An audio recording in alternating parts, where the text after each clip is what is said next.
پہنچاتا ہو، انداز و حرکات سے تکلیف پہنچاتا ہو۔ روایات میں فرمایا گیا ایسا شخص جہنمی ہے۔ حضرات صحابہ کرام نے ایک عورت کا تذکرہ فرمایا اللہ کے پیغمبر کے سامنے، وہ عورت ایسی ہے جو صرف نماز نہیں پڑھتی، تذکر بالصلاۃ تذکر بالصوم، یعنی اس کے نمازوں کے چرچے ہیں، اس کے روزوں کے چرچے ہیں، مشہور ہے نماز پڑھنے میں، تہجد گزار ہے، عبادت گزار ہے، لیکن فرمایا صحابہ کرام نے اس کے پڑوسی اس سے پریشان رہتے ہیں، پڑوسیوں کو اس سے تکلیف ہوتی ہے۔ اللہ کے پیغمبر نے فرمایا ہی فی النار ہی فی النار، ایسی عورت جنت میں جانے کی حقدار نہیں ہے، نمازیں اس کی دھری رہ جائے گی، عبادات رکھی رہ جائے گی۔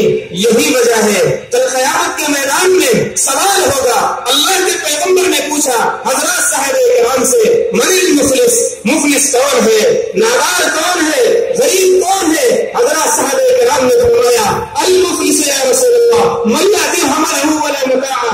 ہمارے سماج میں، ہمارے ماحول میں، ہمارے بیچ میں غریب اسے سمجھا جاتا ہے جس کے پاس روپیہ نہ ہو، جس کے پاس پیسہ نہ ہو، فاقے کی زندگی بسر کرتا ہو، گھر میں ضرورت کا سامان نہ ہو۔ اللہ کے پیغمبر نے فرمایا یہ دنیاوی مفلس ہے، میری مراد یہ نہیں، دینی مفلس کون ہے؟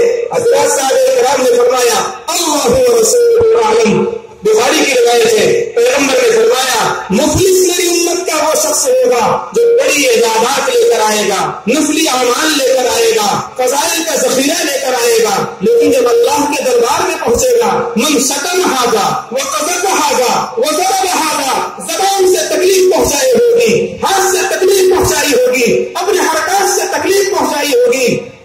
حکم ہوگا اصحاب حقوق کو جمع کیا جائے، حق والوں کو بلایا جائے، جتنے حقوق والے ہیں وہ آئیں گے، اس کی نیکیاں ان کو دے دی جائیں گی، پھر بھی اہل حقوق کے مطالبے باقی رہ جائیں گے۔ حکم ہوگا ان کے سارے گناہوں کو اس پر لاد دیا جائے، اس کی ساری عبادات رکھی رہ جائیں گی۔ روایات سے ثابت ہے اور منہ سے جہنم میں پھینک دیا جائے گا۔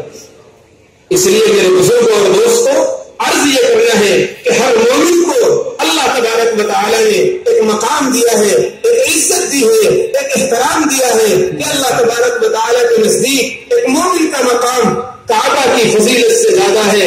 اس لیے کسی کا دل نہیں دکھانا چاہیے، کسی کو ایسی بات نہیں کہنا چاہیے جس سے سامنے والے کا دل دکھ جائے۔ ایک روایت سنا کر بات ختم کرتا ہوں۔ اللہ کے پیغمبر صلی اللہ علیہ وسلم نے فرمایا کل قیامت کے میدان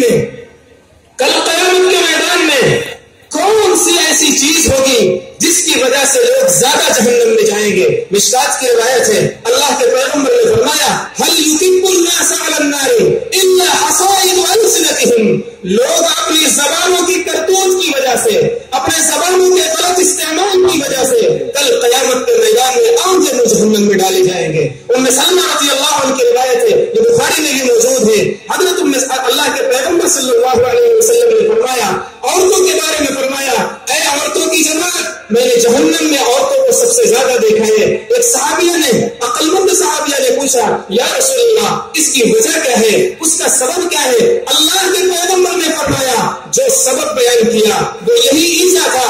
اللہ کے پیغمبر نے فرمایا تکفرن اللعنہ وتکفرن العشیرہ، یہ زبان کا غلط استعمال کرتی ہیں، دوسروں کو تکلیف پہنچاتی ہیں، لعنت کرتی ہیں اور اپنے شوہر کی ناشکری کرتی ہیں، ناشکری کے کلمات زبان سے ادا کرتی ہیں۔ اس لیے میرے بزرگوں اور دوستوں محرم الحرام کی فضیلت ہے، لیکن محرم الحرام کی فضیلت سے بدل جہاں بڑی ہوئی ایک مسلمان کی اور ایک مومن کی عظمت و فضیلت ہے۔ ہمیں محرم الحرام کی فضیلت کے ساتھ ساتھ ہر مسلم کی، ہر مومن کی فضیلت کا خیال رکھنا چاہیے اور اسے تکلیف پہنچانے سے بچنا چاہیے۔ حضرات اساتذہ کرام اور حضرت والا تشریف لا چکے ہیں، اللہ تبارک و تعالی عمل کی توفیق عطا فرمائے۔ وآخر دعوانا الحمد للہ رب العالمین۔